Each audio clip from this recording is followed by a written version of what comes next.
Bienvenue, Redouane Semlali. Merci à vous d'avoir accepté notre invitation. Je rappelle que vous êtes président de l'Association nationale des cliniques privées. Bienvenue également au docteur Saïd Afif. Merci. Merci d'être parmi nous également. Je rappelle que vous êtes président du Collège syndical national des médecins, spécialiste du secteur privé. Le but de ce débat voulu, c'est d'écouter les plus hautes, d'avoir les plus hauts représentants du secteur privé en matière de santé qui expriment leurs attentes avec la nomination du nouveau ministre de la Santé, parce qu'on a l'impression parfois que les ministres se succèdent, mais qu'il n'y a pas de changement majeur, en tout cas perçu comme tel par le citoyen en matière de santé et de santé publique. Redouane Semlali, mais avant de démarrer, de dérouler sur vos attentes et les défis à tout point de vue, juste sur un propos qui aurait été attribué au ministre de la Santé concernant les cliniques et l'obligation des patrons, des dirigeants de cliniques d'accueillir tous les patients sans chèque de garantie, sans avance et sans, je crois savoir, le fait d'invoquer comme argument aussi parfois le fait qu'il n'y a pas suffisamment de places disponibles. C'est quelque chose qui a été diffusé sur les réseaux sociaux par des sites d'information et le commun des mortels, le citoyen se dit le nouveau ministre de la Santé, il y va, il est punchy, il fait bouger les lignes. Et il s'avère qu'en fait il n'aurait pas tenu ce propos-là, a priori. D'abord, ce communiqué attribué au ministère de la Santé, on a contacté le cabinet et le secrétariat général. Ce communiqué est inconnu et par le staff proche du ministre de la Santé. Mais il faudrait qu'on précise une chose que nous avons déjà dit dans cette même émission, c'est que les cliniques et les établissements privés hospitaliers assument leurs responsabilités devant l'urgence. Aujourd'hui, je l'ai déjà dit, et je lance un défi. C'est-à-dire même sans chèque de garantie, ce que vous voulez dire. Quand il y a une urgence, il n'y a pas mort. On va y revenir là-dessus. Mais sur aujourd'hui, le propos attribué, c'est quand même assez particulier, parce qu'aujourd'hui, beaucoup, je ne veux pas dire que tous les Marocains, mais en tout cas une large majorité de Marocains sont sensibles à deux sujets. Un, l'éducation, deux, la santé. Et quand il y a un propos comme ça qui circule, une information qui circule, qui n'est pas démentie par le ministre de la Santé, c'est quand même assez surprenant, non? Je pense que c'est vrai, ça n'a pas été démenti dans le ministre, mais avec mon ami Afif, dès que ce ministre que nous connaissons bien et qui est un professionnel averti dans le domaine... Averti dans la médecine ou averti en matière de communication? En médecine et de la gestion des affaires médicales, on s'est dit, on va lui laisser le temps quand même de diagnostiquer, de faire le diagnostic du secteur. Et aujourd'hui, on a même eu des contacts, on s'est dit, on va se donner 3 à 4 semaines, le temps de s'occuper de certaines urgences, parce qu'il y avait quand même des urgences à régler, et on va s'asseoir ensemble, parce qu'aujourd'hui, vous connaissez très bien le rôle joué par le secteur privé dans le système de soins. Donc on ne peut pas mettre en place une politique de soins pertinente sans la concertation et l'apport du privé. On va revenir là-dessus, mais je vais juste rester sur ce propos attribué, qui aurait été attribué au nouveau ministre de la Santé, Khalid El Taleb, sur le fait que les cliniques devront aujourd'hui, en tout cas, accepter tous les patients sans exiger de chèque de garantie, ni d'avance, ni d'évoquer le fait qu'il y ait de places disponibles, et qu'en fait, il n'y a pas eu de contre-communiqué du ministère de la Santé, dire, en fait, moi, j'ai pas dit ça, mes propos ont été instrumentalisés, décontextualisés, et ça laissait quelque part les gens dans le flou artistique. En fait, merci d'avoir évoqué ce sujet parce que, comme vous l'avez dit, nous sommes ici pour répondre à l'attente du citoyen. Nous tous, avec mon ami Semlali, il faut juste dire une chose. Les gens, moi j'ai pas de clinique, mais les gens qui ont des cliniques, ce sont des gens qui ont investi, donc qui participent à l'offre de soins. Donc les choses qui sont claires, logiques, tout le monde va dire oui. Comme il a dit, quelqu'un qui se présente en urgence, c'est écrit dans notre code et tout ça, qu'il est soigné, et bien sûr, après, soit avec lui, soit avec la famille, voir les modalités de règlement des soins qu'il a eu. Maintenant, ce ministre-là, comme il vient de le dire, c'est un excellent gestionnaire parce qu'il a bien géré le CHU de Fès pendant longtemps, et c'est quelqu'un, en toute honnêteté, qui est pragmatique. Mais son propos a été instrumentalisé, c'est ça en fait. Parce qu'en fait, on ne sait pas. On a le point de vue, effectivement, de Rhodwan Semlali, à chaque fois, qui a réagi à chaque fois d'information en disant... De toute façon, voilà quelqu'un, juste que je termine, voilà quelqu'un qui vient avec une bonne volonté. Et on connaît tout ce qu'il a fait en tant que directeur. Et c'est un médecin du milieu qui connaît les problèmes. Il faut quand même qu'on lui laisse le temps de former son staff, de voir, de recevoir les gens. Je sais que en matière de santé, il n'a pas assez de temps. On va pas lui laisser assez de temps parce qu'il y a il est censé connaître en tout cas le sujet. Parce qu'il y a beaucoup de problèmes. Ceci dit, si on commence dès qu'il arrive à sortir ce genre d'informations qui ne sont pas vraies, ça veut dire que... Parce que ce qui est surprenant, c'est qu'il n'ait pas réagi, lui. Non, en disant, attention, ces propos-là ne sont pas de moi, avec un démenti officiel. C'est ça qui m'a surpris. Mais je crois qu'il a bien fait de ne pas réagir, parce que de l'autre côté, ça vient d'être dit par les intéressés, qui sont les cliniques, et nous avons avec nous le président de clinique, qui a, lui, réagi avec toutes les cliniques et expliquer pourquoi, pour qu'il n'y ait pas de psychose au niveau du citoyen, parce qu'en fait, et il est là, et vous pouvez lui poser la question, qu'il n'y a pas eu de problème depuis vous l'aurez su. L'approche. Mais au départ, il n'y a pas eu de psychose, vous n'avez pas dit, c'est quoi cette info qui circule, c'est quoi ce propos? C'est un faux propos. Aujourd'hui, l'urgence est prise en charge. Il n'y a pas eu de psychose. L'urgence est prise en charge, je vous le dis et je vous le répète. Je l'ai dit la dernière fois dans notre émission. Et je me souviens d'ailleurs, c'est quand vous êtes venu en mai dernier, c'était suite au propos de Zoé Chorfé, dans les assises fiscales. Mais vous avez dit, en tout cas, il n'y a pas de personne qui décède à l'hôtel d'une clinique, ni d'accouchement. Il n'y en a pas. Donc aujourd'hui, on est en contact permanent avec le staff très proche, notamment le secrétariat général et le cabinet du ministre, pour régler les problèmes urgents. Une des urgences qu'on a réglées, c'est la pénurie en médicaments. On va y revenir si c'est aujourd'hui, il y a un grave problème. La rupture la pénurie par exemple d'un produit capital en obstétrique qui est le Syntocinon. Aujourd'hui, on est en pléthore. Parce qu'on s'est concerté, on a même coordonné la distribution avec le ministère. C'est ça les vrais problèmes. Aujourd'hui, il y a d'autres médicaments qui sont en pénurie. On va revenir sur la politique aussi du Aujourd'hui, médicament. On s'appelle pratiquement un jour sur deux avec le secrétaire général. Juste un dernier point là-dessus. Est-ce que, de toute façon, effectivement, le propos démenti, parce qu'il n'aurait pas tenu ces propos-là, en tout cas de la part du nouveau ministre de la Santé, est allé concernant les cliniques et les chèques sans garantie, mais concernant les chèques sans garantie, c'est illégal. Oui, bien sûr, c'est illégal. Et immoral. On est bien d'accord. Bien sûr. Est-ce que on n'a pas dit le contraire. Mais est-ce que là-dessus, simplement, avant de passer aux autres aspects des défis de la santé, d'entreprise, chaque chef d'entreprise essaye d'assurer le recouvrement comme il le peut. Des fois, en ayant recours à des pratiques illégales, il assume la responsabilité. Y compris d'aller en prison? Il assume la responsabilité. Nous, on n'est pas derrière chaque directeur de clinique pour le surveiller. Maintenant, je pense qu'il y a une confusion, parce qu'aujourd'hui, c'est quoi un chèque de garantie? C'est-à-dire, vous déposez un chèque, vous ne payez pas, je vous mets en tôle. Aujourd'hui, la confusion qu'il y a, c'est qu'aujourd'hui, certains patients en mal de liquidité demandent à certains directeurs de clinique de décaler le paiement. L'encaissement. Parce qu'en fait, vous, le chèque de garantie, vous l'encaissez. Non, c'est-à-dire, les gens prennent pour chèque de garantie ce décalage d'encaissement. Un malade qui vous dit, écoutez, laissez-moi une semaine, 10 jours pour que je puisse me préparer. C'est comme si j'achetais une chambre à coucher que je paye en 3 fois de manière c'est ça. C'est exactement ça. Maintenant, le problème n'est pas là. Le problème, il faut s'asseoir avec les responsables, les gestionnaires de l'assurance maladie, le ministère de la Santé, l'ANAM, pour se poser la question suivante: comment améliorer l'accès aux soins et la fluidité d'accès aux soins pour les patients au sein des établissements privés? Partez en France, vous amenez une carte vitale, vous la donnez. Et la couverture universelle. Aujourd'hui, il y a un problème de couverture, de tarification. C'est ça le vrai problème.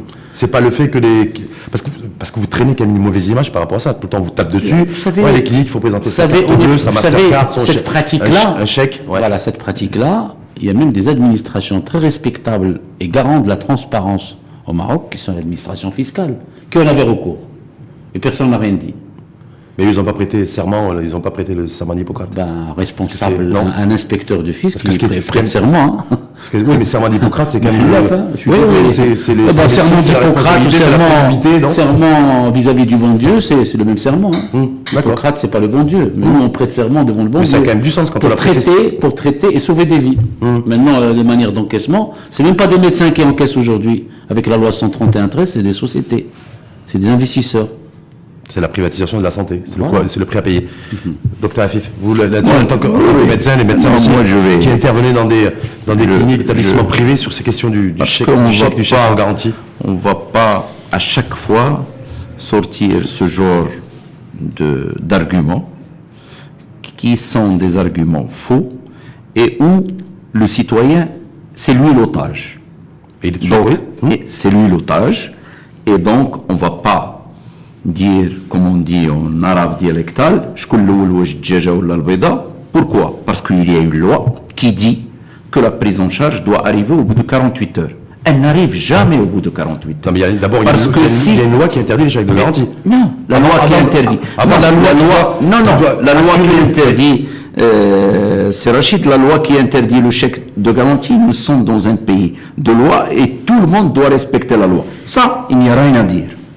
On le fait comme ça vient d'être expliqué par Sismleli. Maintenant, ce citoyen-là, il ne peut pas avancer la somme, il doit avoir une prise en charge au bout de 48 heures. S'il a la prise en charge au bout de 48 heures, il va payer que le ticket modérateur. Donc c'est le serpent qui se mord la queue. Et voilà. Donc c'est toujours le citoyen qui paye à ce le prix, moment-là. qui paye Donc à ce moment-là, c'est le citoyen, bien sûr, qui est pris en otage. Donc c'est pour cela, comme ça vient d'être dit par Dr Smlali, il faut absolument qu'il y ait une réunion avec les gestionnaires, avec l'ANAM et avec le ministère de tutelle qui est le ministère de la Santé. Il y a déjà pour eu des clarifier. Oui, mais il faut qu'il, si on a mis une loi, il faut qu'elle soit respectée. Comme il y a la loi sur les chèques de garantie, il faut qu'il y ait un respect. S'il y a le respect, à ce moment-là, il vient d'être dit. Si on va vers une carte vitale, il n'y aura plus de problème. Sauf qu'il faut trouver le financement et surtout le financement alternatif pour boucler tout ça. Mais alors, ce qui est intéressant, c'est pas pour vous, en fait, le nouveau ministre de la Santé, c'est pas le Premier ministre avec qui vous allez traiter. Il a déjà eu des prédécesseurs. Ça fait, comme le dit l'expression, vous êtes des vieux de la vieille. Je ne vous cache pas qu'on est heureux d'avoir un ministre avec qui on peut parler un langage facile. Parce que les ministres qui ont défilé... Y compris les derniers, la NS de Calais, c'était compliqué avec lui. Soit qu'il était en dehors du circuit de l'activité médicale, non médecin, soit que c'était des médecins qui ont rompu avec l'exercice et la gestion et le management médical. Vous faites référence à Hossein Louardi? Entre autres. Parce qu'il était médecin, lui aussi. Il était doyen Ouais. pendant 5 ans, donc il n'a pas... il est passé... Biadilla, la même chose, était parlementaire. il est passé de l'hôpital à la fac. Bon. Oui, mais bon, la fac, c'est pas l'hôpital. Donc pour vous dire qu'aujourd'hui, on avait du mal à faire comprendre rapidement les problèmes et les conséquences qui pourraient arriver à tous ces ministres qui ont défilé. Je pense que nous avons espoir, avec ce nouveau ministre, de parler un langage codé et rapide. On va se comprendre. C'est ce qui se passe maintenant. On règle les problèmes rapidement, de manière urgente, et il y a quand même une perception... Est-ce que vous avez des intérêts qui convergent? Parce que lui... C'est malade. Parce que Khaled Taleb, lui, c'est de remettre de l'ordre et de remettre debout la santé publique, on est bien d'accord? Écoutez, moi je l'ai dit au staff de monsieur le ministre, je leur ai dit, écoutez, si c'est pour faire comme ce qu'ils ont fait les autres ministres, je pense que c'est l'échec. Vous l'avez dit ça comme ça? Oui, bien sûr. Si tu fais comme un S de Kelly, tu es mort? Parce que vous l'avez dit ça comme ça? Bien sûr. Politiquement. Aujourd'hui, il faut qu'on s'assoie. Je l'avais dit, les assises. On s'assoit avec les... Ils ont fait les assises de la fiscalité, il faut que l'État déclenche les assises de la santé. Qu'on s'assoie avec tous les acteurs de la santé qui interviennent pour qu'on puisse mettre en place la politique de la santé, faire une refonte de cette politique qui ne devrait plus rester de la même. Aujourd'hui, c'est impensable de régler tous les problèmes de santé de Rabat. Là, tu sais, Claire, mais c'est de se dire, moi, ce qui est intéressant dans ce que vous dites, c'est que vous considérez que Khaled Taleb, le nouveau ministre de la Santé, est l'homme de la situation. Moi, je parce pense- qu'il a été directeur du CHU, sincèrement- parce qu'il sincèrement- vient du monde de la santé, Voilà. il s'est jamais déconnecté avec ce monde-là. Je et pense- vous allez pouvoir je- arriver à travailler ensemble. Bien sûr, on va pouvoir parler un langage Commun. Même si parfois les intérêts convergent. Bien sûr, les intérêts vont quand mais ce qui À un moment, ça va converger. Bien On est sûr, d'accord. mais écoutez, on est pour... Vous savez, dans tous les systèmes de santé qui ont réussi dans le monde, il y a un seul souci, il y a une seule santé. Il n'y a pas le privé et le public. Le malade doit partir là où il y a l'efficacité. Aujourd'hui, les agences régionales de santé en France, vous avez des pôles d'excellence qui peuvent exister et dans le privé et dans le public. Le malade mérite de partir dans un pôle d'excellence X, il est dans le public, il va aller dans le public. Il est dans le privé, il va aller dans le privé. Sans qu'on lui demande son compte en banque. Mais bien sûr. Non, mais oui, voilà. Donc, si ça peut être fait chez nous, c'est évident. Mais on reviendra aussi sur la régionalisation des politiques en matière de santé. Donc, ça aide à FIF. Non, moi Vous partagez le point de vue de Ron Mlali sur concernant Khalid et Taleb sur le fait on de... partage le point de vue parce que nous sommes des gens, tous les deux, pragmatiques. Vous l'avez rencontré, vous avez discuté avec lui, Moi, vous avez j'ai échangé. discuté avec lui, j'ai échangé avec lui à propos de cette affaire de la pénurie de ce médicament. Il a été très réactif puisqu'il a réglé le problème en quelques jours. Et ça, c'est quelque chose d'important. Il l'a fait dans l'intérêt du citoyen et pour que certaines cliniques qui font que les accouchements ne ferment pas. Donc ça a été fait, ça a été fait de manière professionnelle, bien sûr avec le concours de l'association des cliniques et tout le monde, et avec les laboratoires. Et Ce médicament Centosino, c'est pas que pour les cliniques, c'est aussi pour les hôpitaux. On a oui, dans les cliniques, non, pour les hôpitaux. Non. Ce que je veux dire, c'est que pour les hôpitaux, il n'y avait pas de problème. Il y avait un stock. C'était En termes d'approvisionnement. En termes d'approvisionnement. Maintenant, il a veillé à ce que la situation de crise soit réglée et à ce que le produit une grande quantité va rentrer le 15 novembre. Donc, voilà quelque chose, c'est-à-dire, nous, on voit, après chaque action, quel est le résultat. Et le résultat, pour l'instant, comme il a dit, parce que le fait d'avoir géré un grand CHU, la gestion du CHU, il a tous ces problèmes-là qu'ont les cliniques. Mais là, il va devoir gérer tous les CHU. Oui, mais il va gérer tout. Mais il est en connaissance de cause. Et il a un staff qui va l'aider.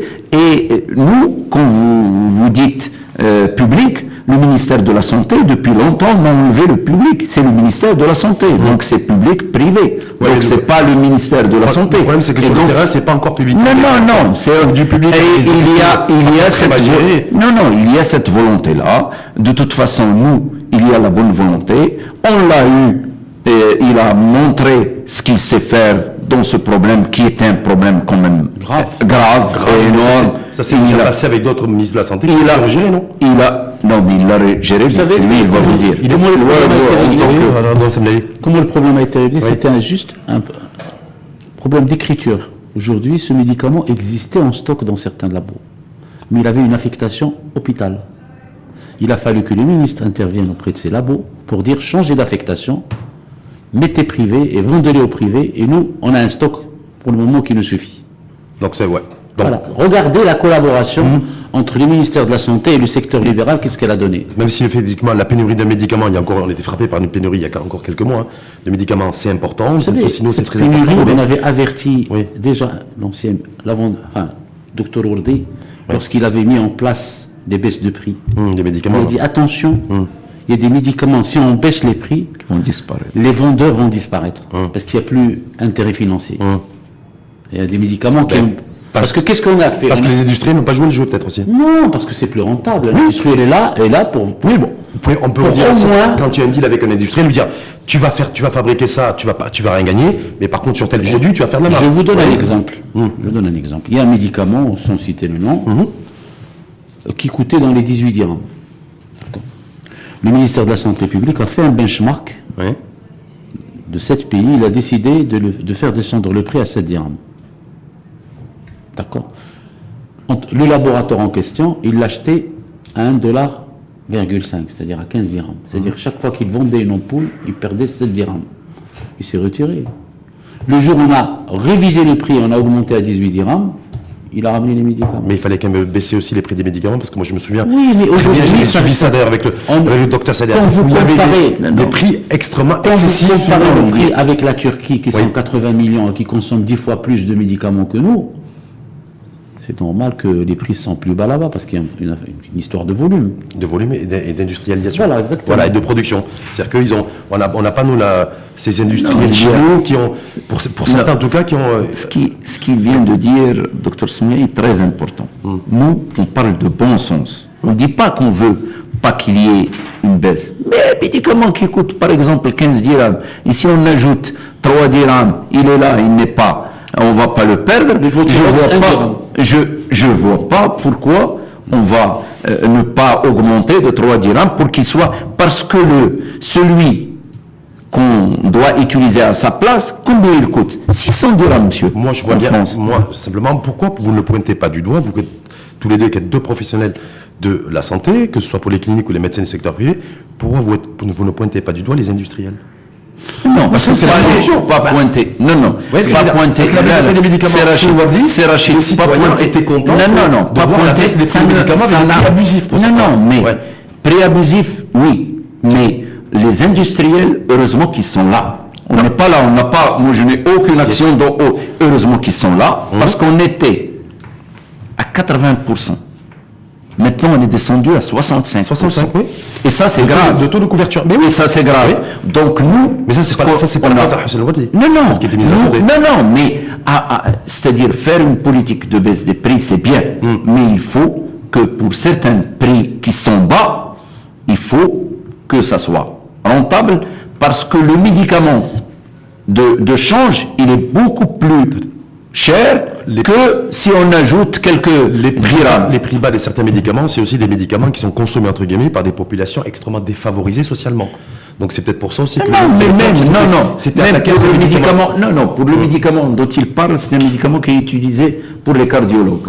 L'équivalent coûte 600 dirhams. Si on n'avait pas réglé ce problème, c'est des gens qui allaient mourir. Donc c'est des fois, il faut être, c'est-à-dire il faut taper sur et dire oui, ce médicament, on va l'augmenter de quelques dirhams pour ne pas le perdre, pour que ces gens-là qui n'ont pas les moyens puissent acheter celui-là et pas l'autre qui coûte 10 fois plus cher. Ça me l'a dit tout à l'heure en préambule, vous disiez, j'ai eu plusieurs échanges avec le ministre de tutelle de la Santé, donc il est en train de travailler sur sa vision, sur sa stratégie. Donc je suppose aussi que vous avez parlé de partenariat avec vous êtes prêt à être un vrai partenaire du nouveau ministre de la Santé. Mais est-ce que vous avez une vision aussi des choses, de dire voilà, la priorité pour moi, même si je suis du privé, je suis du privé, des cliniques, mais voilà, la priorité pour moi pour redresser la santé dans notre pays, c'est ça. Si on laisse la même gouvernance et le même type de gouvernance qu'ont eu les anciens ministres, je peux vous garantir que rien n'avancera. C'est-à-dire? Parce qu'aujourd'hui, c'est quoi le partenariat? Je suis dans ma tour d'ivoire à Rabat et je bouge pas, c'est ça? Non, je vous donne un exemple. Le ministère de la Santé publique a placé une IRM à Dakhla. Une IRM, 12 millions de dirhams à Dakhla. Il n'y a pas de radiologue. Cette IRM faisait 3 IRM par semaine. Le prix d'une IRM, si on compte l'amortissement de la machine, c'est 30 000 dirhams. Et ce prix-là, je paierai l'avion au malade, une nuit en 5 étoiles, il fera l'IRM, et l'argent va rester. Donc, nous, on s'est dit, si on donne ça aux régions et le besoin est identifié rapidement et les directeurs régionaux ont la possibilité de déclencher un partenariat sans avoir recours à Rabat, on peut mettre en place. Donc pour vous, c'est la déconcentration. Bien sûr. C'est ça en fait ce que on vous êtes en train de dire. On ne peut pas réussir un partenariat géré par Rabat parce que les besoins sont en fonction de la région. Donc adapter une offre de soins par région. Aujourd'hui, on propose des agences régionales de santé. Ça, c'est la France a fait ça. C'est la France. Ils ont fait ça, ils ont démarré. Ça marche très bien. Aujourd'hui, le partenariat marche très bien. Vous savez attention, parce qu'ils ont un modèle social aussi de tout ce qui est pris en charge qui fonctionne très bien et qui est très on va ça va être la même chose. On va simplifier les choses. Il y a beaucoup de gâchis. Il y a beaucoup de gâchis. De déperdition. Aujourd'hui, il y a 25 scanners qui ont été posés, dont une bonne partie ne fonctionne pas. Est-ce que les anciens ministres de la Santé, c'est pas pour jeter le pauvre ou la pierre sur les prédécesseurs à Khaled Aitalem, mais est-ce qu'ils avaient cette vision régionalisante de la santé ou pas, selon vous? On en a discuté. Oui. On en a discuté. Autour d'un il y a la volonté de renforcer le partenariat public-privé ouais. est là. Mais quand c'est centralisé à Rabat, on a du mal à l'activer au sein des régions. Pour vous, Redouane Semlali, avant de donner la parole au docteur Saïd Afif, la problématique number one des difficultés de notre système de santé, c'est le fait que tout soit concentré sur Rabat. C'est ça le en fait, gros pour vous. problème, bien sûr. Il n'y a pas d'autre, c'est pas ça. Non. Aujourd'hui, Il y a pas d'autre on ne facteur. peut plus concentrer tout sur Rabat. Docteur Afif, vous, est-ce que vous Non, on partagez sait. le point de vue de Rodam Sellali qui dit voilà, On sait la que- problématique number one de notre système de santé, c'est que l'hyperconcentration à On ne Rabat. va pas aller jusqu'à dire la problématique numéro un, c'est la concentration Si on essaie de prioriser, en tout cas. au niveau de Rabat, mais Sa Majesté, dans ses discours, a insisté sur la régionalisation avancée et de l'appliquer. On n'arrive pas à l'appliquer au niveau de la santé. Et je crois Il y a que pas le de ministre, santé, je sais qu'il n'y a pas, déconcentration mais administrative, c'est compliqué. comme vous dites, et vous avez commencé en introduction, que la santé et l'éducation c'est important, Mais c'est donc on c'est deux piliers de notre société. devrait commencer par la santé. Pourquoi? Parce que les problèmes, comme vient de le dire, et là je suis à 100% d'accord avec Dr Semlali, les problèmes qui sont à Casa ne sont pas les problèmes qui sont à Benimlel ou les problèmes qui sont à Khourbga. Donc il faut qu'il y ait une stratégie régionale. Et à ce moment-là, nous, on le dit et on le répète, en tant que privé, on est là pour aider, pour accompagner. On l'a dit pour le RAMED, on l'a dit pour qu'il n'y ait pas beaucoup le retard au niveau des consultations, le retard au niveau des prises en charge des malades, au niveau des opérations chirurgicales. On est là à aider à ce que le citoyen soit bien soigné Mais et mieux soigné. Le citoyen, ce qu'il déplore et ce qu'il regrette, c'est la cherté. C'est pas le fait que... Parce que Non, si non, aujourd'hui mais ils vous écoutent, quand ils vont vous écouter, ils vont dire mais qu'est-ce qu'il raconte Il dit qu'en va- régionalisant, la santé va s'améliorer. Mais moi, ce qui m'intéresse, va s'améliorer. c'est le coût. Et là aussi, le les coût. choses. Oui, Madame Semlali. Toutes les études analytiques du coût des soins a démontré que le privé est moins cher que le public. Aujourd'hui, Il est plus flexible, il est plus léger, il a moins de... Aujourd'hui, une appendicite coûte chez nous 6 000 dirhams et elle coûte 12 000 dirhams dans le public. 2. Aujourd'hui, l'accessibilité aux soins, on est un modèle. Un malade peut venir, il est opéré en 24 heures. Un scanner, c'est dans la même journée. Une IRM, on est un modèle à suivre. Vous ne pensez pas que ce modèle ne pourrait pas inspirer un peu le management du secteur de santé? Sauf Pourquoi nous, le malade arrive, il fait une IRM, Oui. fait une IRM sur place. Et le coût d'une IRM dans le privé est le même que celui de l'hôpital. Sauf que monsieur. Sauf que l'État a vocation aussi à offrir et à garantir aux citoyens une santé qui soit un système de soins qui soit de qualité. On est bien d'accord. En termes analytiques, Oui. exploitation en coûte la même chose. L'amortissement d'une machine dans le public et dans le privé, c'est exactement la même chose. On Sauf a que, de la même manière. vous n'avez pas dans les cliniques, il n'y a pas le même nombre de salariés qui peut y avoir. Bien sûr, le payez-moi nombre de les salariés qu'il peut y fonctionnaires, avoir payez-moi les locaux, achetez-moi la dans les machine hôpitaux et autres. et je la ferai gratuitement, moi aussi. D'ailleurs, vous avez vu que le nouveau ministre, d'ailleurs, Khaled Taleb, l'a vu à ses dépens quand il a envoyé sa circulaire pour faire un inventaire dans les régions du personnel, de tout ce qui est tout ce qui est contrôle aussi par rapport aux gardes. Il y a tout de suite les syndicats qui sont montés au créneau.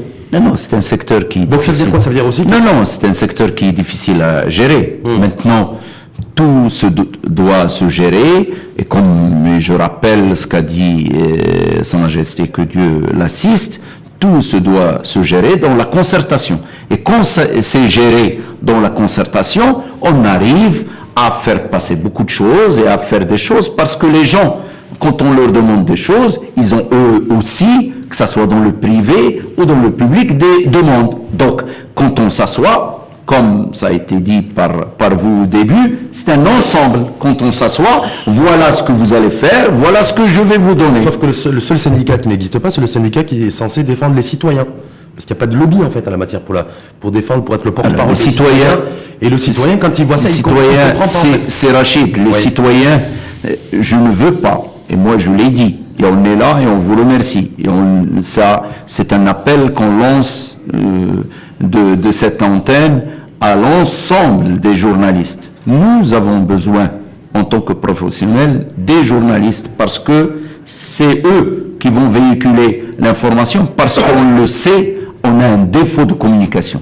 Des fois, c'est le défaut de communication qui attire des problèmes, et on a des faux problèmes basés sur une mauvaise communication. Donc on a besoin de bien communiquer et de mieux communiquer avec le citoyen à travers les médias. Et on ne dit pas qu'on est blanc à 100%, pour rectifier les erreurs, pour écouter les remarques, pour aller de l'avant, parce que ça nous intéresse que le citoyen soit satisfait, et ça fait partie de notre essence, à savoir la confiance entre le médecin et le patient. Donc, vous avez fait référence, pardon, j'ai un chat dans la gorge, à la régionalisation. Là, il y a le projet de loi de finances 2020, vous l'avez vu comme moi, je suppose, avec le budget du ministère de la Santé qui a été rehaussé, il passe de 16 à 18 milliards de dirhams. Est-ce que ça pourra permettre aussi d'améliorer le système de santé ou pas, pour vous? Je pense que ce n'est pas uniquement une affaire d'argent. Tout à fait. Je peux vous garantir qu'aujourd'hui, le budget équipement du ministère de la Santé, les informations que j'ai eues, 2019, il n'y a que 20% qui ont été engagés. 20% du budget équipement au ministère de la Santé a été dépensé. 20%, ce qui est un drame, c'est-à-dire déjà le budget était ridicule et le ministère de la Santé n'a engagé que 20%. Il y a aussi la circulaire qui a demandé aussi le gel des investissements pour pas qu'il y ait un dérapage du déficit public. Il y a un problème de gouvernance, il y a un problème de ressources humaines. Aujourd'hui, centre de Benimillal d'oncologie, 200 millions de dirhams, ils ne travaillent pas, fermé. Pour Ressources humaines. Pour absence de compétences. Bien sûr. Il y a beaucoup d'hôpitaux qui sont fermés, qui sont pris, il y a beaucoup de machines qui sont installées, qui ne fonctionnent pas. Aujourd'hui, il faut qu'on réfléchisse budget, c'est bien. Mais ça veut dire quoi? Ça veut dire que là, il peut y avoir des vrais partenariats publics-privés intelligents, parce qu'on n'a pas forcément besoin d'attendre. Je veux dire, voilà, on a une infrastructure qui a coûté 150 ou 200 millions de dirhams. Ben, s'il y a une absence de compétences. À quoi ça sert d'ouvrir des centres de santé pour les soins de santé primaire s'il n'y a pas de médecin, s'il n'y a pas d'infirmier? Non, parce que de l'autre côté, s'il n'y avait pas de centre de soins à Benimillal, on dirait, mais pourquoi il n'y a pas de centre de soins d'oncologie à Benimillal? Là, en l'occurrence, là, en l'occurrence, il y a, mais il n'y a pas de compétences. Vous savez, oui. Je vais vous dire une chose. Je vais vous expliquer un peu la pertinence et l'efficacité des deux secteurs. Aujourd'hui, dans le privé, vous décidez de poser une machine. 3 mois après, elle est opérationnelle. Je peux donner des exemples. Dans le privé? Oui. Mais il y a le souci de rentabilité. Bien sûr. Rentabilité, mais vous avez le souci, vous, de rentabilité. Bien sûr, à l'hôpital, cette machine n'est pas posée gratuitement. Il faut qu'elle tourne. À l'hôpital, ça met des fois 3 à 4 ans. Parce qu'il n'y a pas le souci de rentabilité. Vous savez, c'est comme celui qui dépense l'argent des autres.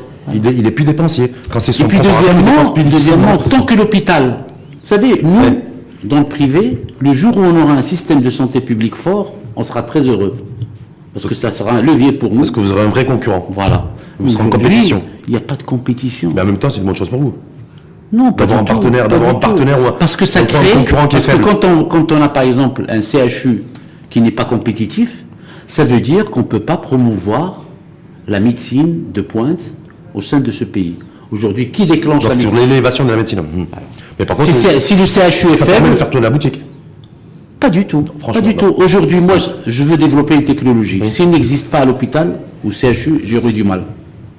Parce que la référence scientifique ne l'a pas encore mis en place. Demain, la structure hospitalière universitaire la pose, moi je peux investir.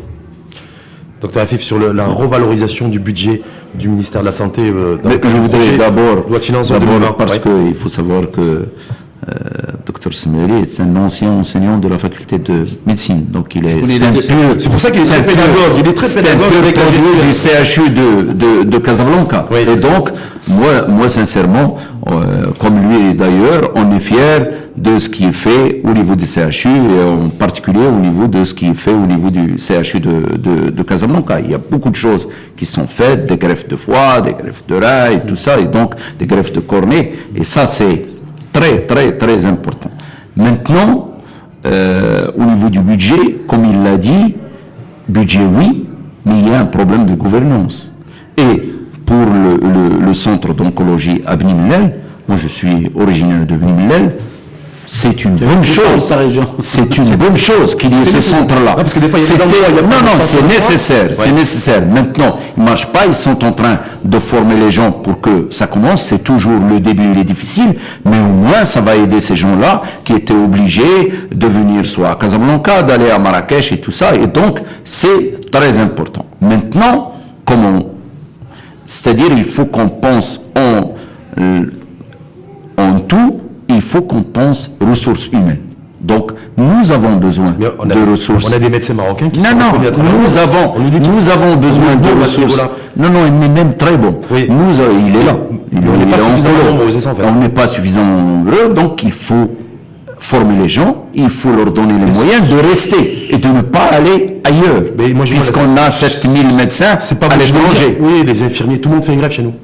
Ceux qui sont dans le voilà, ils n'arrêtent pas de faire grève. C'est pour cela que je dis... Oui. Est-ce qu'il faut qu'ils passent dans le privé? Non, nous, c'est pas la solution. Nous, on a, je le dis, tel qu'on a vu les choses avec ce ministre-là, en plus, ce ministre-là, vous le savez, mais il faut le rappeler, il est apolitique, c'est un technocrate. Oui, c'est un technocrate. Ouais. Donc, c'est un technocrate, il doit rendre compte aux citoyens en premier, à Sa Majesté et au gouvernement. Donc, c'est quelqu'un qui est là pour travailler, il a tout un projet pour le faire aboutir, et parce qu'il il a montré avec l'histoire du médicament que c'est quelqu'un, comme il l'a fait avec Sismeri, qui réagit et qui réagit vite. Et c'est ce dont on a besoin. Moi, je finis très rapidement là-dessus parce qu'il est. Pardon.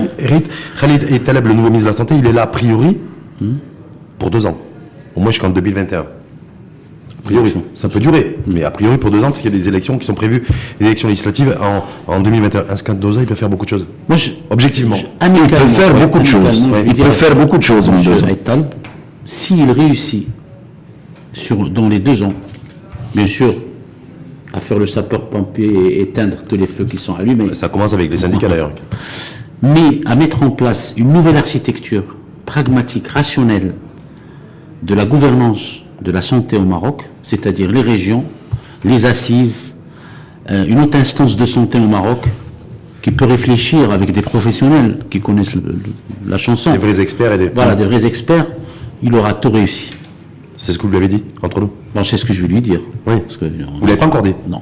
Bon. C'est ce que je vais lui dire. C'est notre humble avis. Vous savez, et ça, il peut le faire en 2 ans. Moi, c'est ma conviction. La première des choses, quand j'ai pris la direction de l'ANCP, j'ai régionalisé l'ANCP. Parce qu'aujourd'hui, on est 8 ANCP au Maroc. Pas 12, parce qu'il y a 4 régions, il n'y a pas de clinique. Et en régionalisant la gouvernance, je pense qu'on a créé quand même, on a amélioré l'efficacité de l'ANCP. Et vous optimiser les coûts, comme on dit. Voilà. Mais ça, c'est la logique du privé aussi. Hein. Donc, implémenter cette logique pour le public, c'est ça qui est... C'est jamais facile. On ne va pas avancer. Il a 2 ans. 2 ans, il peut faire beaucoup de choses. Comme a dit déjà, ça il peut faire beaucoup de choses en 2 ans. Pourquoi? Parce que il y a la loi 3409 où il y a tout ce qu'il vient de dire.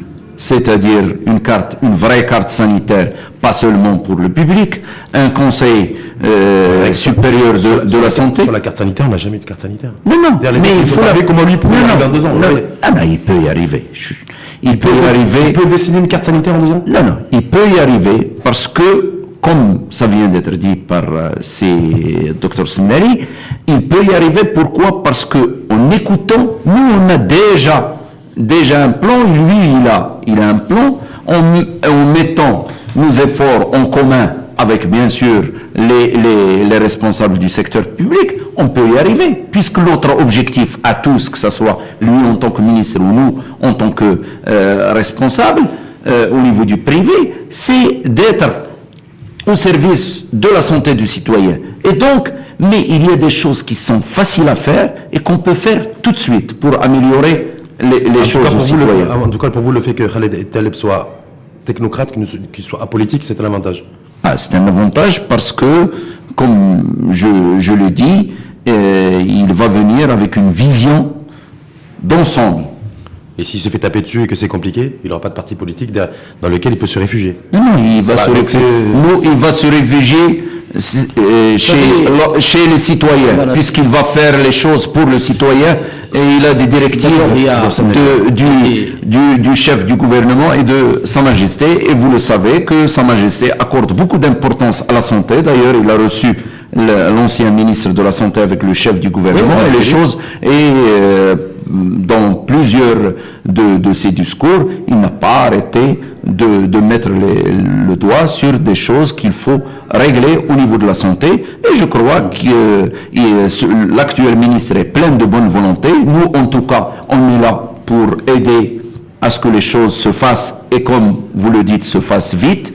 Et bien sûr, vite et bien. On ne peut pas être plus bas. C'est-à-dire, On atteint le niveau zéro. Donc vous êtes sérieux? on ne peut que progresser. C'est vrai? Avec un petit effort. On est tombé aussi bas? Ah oui, Franchement. Bien sûr, on n'a jamais. Moi, j'ai fait 15 ans d'hôpital avant d'être dans le privé. Je suis sorti en 98. Les choses étaient mieux il y a 25 ans. Aujourd'hui, il y a une démotivation totale des ressources humaines. Démotivation parce que... Aujourd'hui, un médecin spécialiste ou généraliste qui travaille à l'hôpital, on a l'impression que c'est une mesure disciplinaire. D'aller travailler. On l'a dit. Démotivation Et totale. ça vient de quoi, selon vous? Écoutez, d'abord il y a une démotivation matérielle. Aujourd'hui, un médecin spécialiste qui touche 9000 dirhams, lui, il fait semblant de travailler et vous faites semblant de payer. C'est logique. Il y a des médecins affectés dans certaines régions qui y vont une fois tous les 15 jours, on le sait. En vacances. Semi-vacances, bien sûr. Il y a des gens affectés, des spécialistes affectés dans certaines villes, et des médecins nucléaires affectés dans de grandes villes, il n'y a pas de machine. Donc, il n'y a pas d'équipement, quoi. On affecte un cancérologue à Rachidia. Donc, en fait, grosso modo, vous êtes en train de me dire c'est l'anarchie. Il part là-bas, et j'ai quelqu'un qui est parti voir le délégué, j'ai rien à vous donner. Vous partez, je vous appellerai un jour, Rachidia. Mais ça veut dire quoi, sans être limite impertinent? C'est-à-dire que celles et ceux qui sont succédés aujourd'hui, parce que vous avez pointé du doigt dans Semlali pendant tout le débat, la problématique de gouvernance. Oui. Ça veut dire quoi? Ça veut dire que celles et ceux qui sont succédés au ministère de la Santé aujourd'hui devaient être limite traduits en justice. Parce que quand vous faites le constat, vous dites, moi, en 98, c'est pas comme aujourd'hui. Aujourd'hui, il y a un désordre total. Il y a du conséquence des problématiques de gouvernance. J'ai envie de dire que moi, les NS Bekele, les Hussein Louabdi, tout ce beau monde-là, ils devraient vous donner compte. Est-ce que c'est ça, en fait? Non, je vais vous donner un exemple concret. On a pointé du doigt le TPA, temps plein aménagé. Oui, temps plein aménagé, oui. Le médecin qui aurait dû être... Qui est puis chaque fois qu'on a pointé du doigt ce secteur, on appelle les clients, on leur dit, vous exagérez, arrêtez.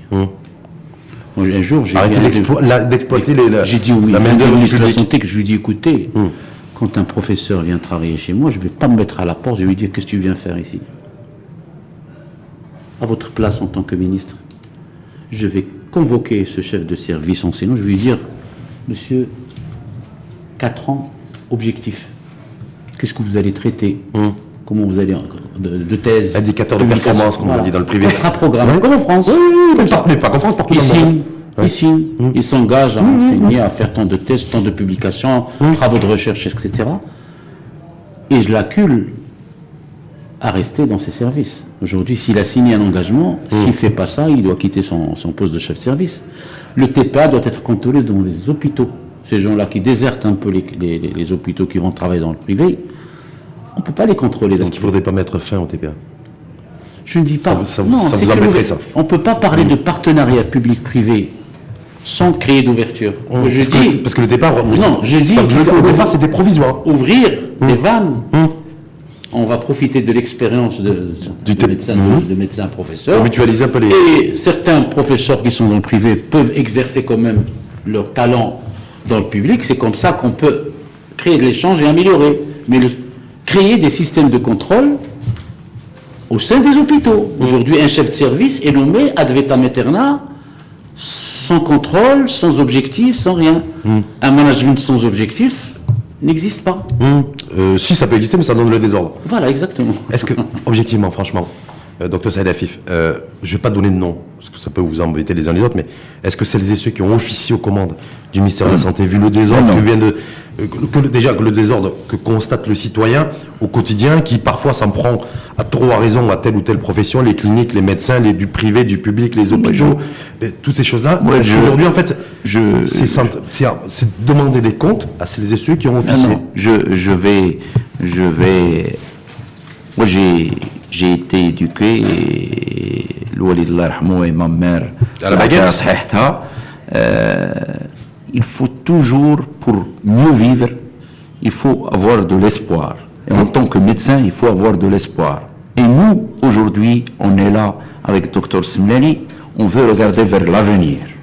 On ne veut pas revenir sur le passé. Le passé, juste, va nous dire de ne pas faire les erreurs qui étaient faites sur le passé. Mais aujourd'hui, on est là pour regarder vers l'avenir. Il y a un nouveau ministre sur lequel on compte beaucoup.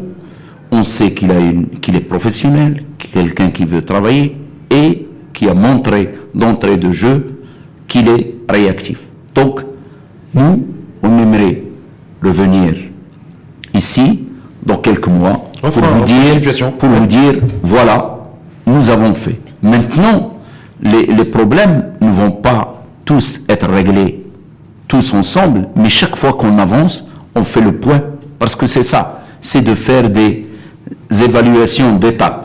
Et on ne va pas dire celui-là a fait ou celui-là n'a pas fait. Nous, avec celui-là, on veut que les choses soient bien faites. La reddition des comptes aussi, c'est de pouvoir dire aussi les yeux aussi aux citoyens marocains. Là, c'est Rachid, oui. Je suis tout à fait d'accord. Mais maintenant, aujourd'hui, on a des choses qu'il faut régler. Il y a des urgences. On va commencer par les urgences. Nous avons un projet, que ce soit à la NCP ou, comme vient de le dire Dr Smlali, ou au niveau du collège des spécialistes, nous avons le projet qui est ficelé, on sait ce qu'on demande, on sait ce qu'on veut, et tout ce qu'on veut, tout ce qu'on demande, nous vous le montrerons, tout ce qu'on demande, c'est dans l'intérêt de la santé du citoyen. Nous voulons être écoutés, c'est tout.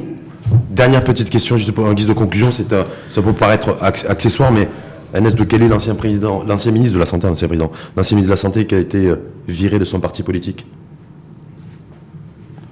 C'est une affaire interne, mais ce que je peux dire concernant M. Doukeli, c'est que d'abord c'est un ministre honnête. Tout à fait, on a fait. Quand on dit ministre honnête, qu'on s'appelle Redouane Smlali, c'est un ministre qui n'a pas mis... C'est un ministre honnête. Même s'il n'a pas prêté le serment d'Hippocrate. Qui a écouté. Ouais. Problème. Qui a essayé de faire. Qui a essayé de faire. Qui a passé son temps, qui a essayé ou qui a... Une année et demie, je vais vous dire une chose. Il était mal entouré. Staff. Voilà. Que lui a constitué ou le staff dont il a hérité? Un mélange des deux. Mais c'est quelqu'un qui nous a toujours reçus, qui nous a toujours écoutés. En une année et demie, on ne peut pas faire de miracle. Mais à un certain moment, il était perdu parce qu'aujourd'hui, il voulait absolument continuer sa mission. Ce qui a été à l'origine de l'explosion du parti. Mais c'était pas un mauvais ministre en termes de moralité et c'est quelqu'un qui était transparent, qui nous a écoutés, qui nous a reçus. Chaque fois qu'il y avait une crise, il était là.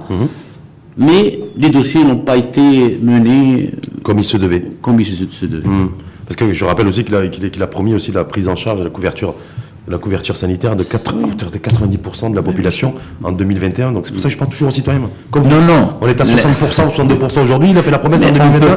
90 ans. Juste Agnès Doukeli. On a eu le parti n'a dit, c'est pas une Presley, moi. On a eu d'excellents rapports avec lui, comme ça vient, je confirme. On a travaillé avec lui. C'est vrai que il fallait aller plus vite dans certains dossiers, on n'a pas pu. Maintenant, en toute honnêteté, comme ça vient d'être dit, il y a eu certains blocages dans certains dossiers, en l'occurrence pour l'AMI, parce qu'on nous a demandé des indépendants en tant que médecin, il le sait, on nous a demandé des tarifs mirobolants. Et j'avais donné l'exemple d'ailleurs de notre ami Sismleri qui lui paye seulement, il est très bien couvert, il paye 800 dirhams par mois, et nous voulait nous demander plus de... Vous voulez faire payer plus cher les médecins que les patrons de cliniques, c'est ça? Non. Mais moi, je me pose la question. Non, mais c'est obligatoire. Même si les patrons de clinique, il va devoir payer. Mais on a donné une comparaison et on a fait appel à un expert canadien qui est venu, qui a fait l'expertise et qui a calculé au centime près à 560 dirhams et la CNSS est gagnante par mois, et on a dit en tant que spécialiste on est prêt à donner 700 dirhams, mais il ne faut pas exagérer. Et donc, si avec les professions réglementées, on n'arrive pas à avancer vite avec les avocats, avec les architectes, comment on va faire avec les petits commerçants et tout ça? Donc il faut être un petit peu logique pour essayer d'avancer. Voilà. Donc en tout cas, beaucoup d'espoir fondé sur l'actuel ministre de la Santé, Khalid Eitaleb. En tout cas, merci à chacun d'entre vous d'avoir accepté notre invitation, parce que nous avions le souci de pouvoir vous écouter, de vous réinviter sur les attentes du secteur privé, que ce soit les cliniques. Disponible. Merci beaucoup à vous, et à la fois les cliniques et les médecins sur la nouvelle architecture, tout ce qui est... Je vais donner juste une information qui est capitale, qui est importante, et on reviendra un scoop. Oui. Nous avons, avec Smlali, avec tous les gens qui tournent autour de la santé, créée il y a une année, elle est effective maintenant, la Fédération nationale de la santé, Oui. qui regroupe tout le monde, les industriels, les pharmaciens, les chirurgiens dentistes, les patrons de cliniques, les médecins généralistes, et on a eu des réunions et on est en train de préparer les premières assises de la santé privée. De la santé privée. Oui, monsieur. Donc, ça va être extraordinaire. On va avoir les assises de la santé du secteur privé qui vont être organisées avant les assises de la santé publique. Non, on va avoir Vous allez ça. coupler les deux. Non, non, On voilà. avait demandé voilà, à bah, l'ancien ben voilà. à l'ancien Bah, exécutif, on avait demandé officiellement l'organisation d'assises pour une réflexion profonde. Oui. Le dossier n'a pas évolué. On s'est dit qu'on va organiser d'abord par notre propre initiative. C'est entre autres l'idée savez, ça me de notre ami Dr Semlen, l'expression, de faire on des n'est- assises on de n'est la jamais mieux santé, servi que par soi-même. de la santé Il faut privée. que ce soit faisable. C'est oui. Ça c'est ne l'idée. strictement rien si on Voilà. se réunit, on met en place des mesures qui restent sur le papier et qui ne soient pas écoutées par le... Ouais, il faut qu'il y ait pouvoir public. Le problème de nos anciens ministres, c'est qu'ils n'ont pas écouté c'est-à-dire un secteur qui traite 9 Marocains sur 10 assurés et 6 Marocains sur 10 parmi la propre population globale. Qui ont une couverture. Aujourd'hui, il y a eu le plan 2025 qui a été rédigé par l'ancien ministre, où il y avait une phrase qui intéressait le privé sur des dizaines de pages. Il faut renforcer le partenariat privé-public. Monsieur, vous vous êtes trompé. Il y a le privé qui traite la moitié. La vision 2025, elle va continuer ou pas? Je sais pas. J'espère pas. J'espère pas. J'espère pas. En tout cas, on le verra et on suivra ça de près. Une fois de plus, en tout cas, merci à vous, Ramadan Semlali, Merci.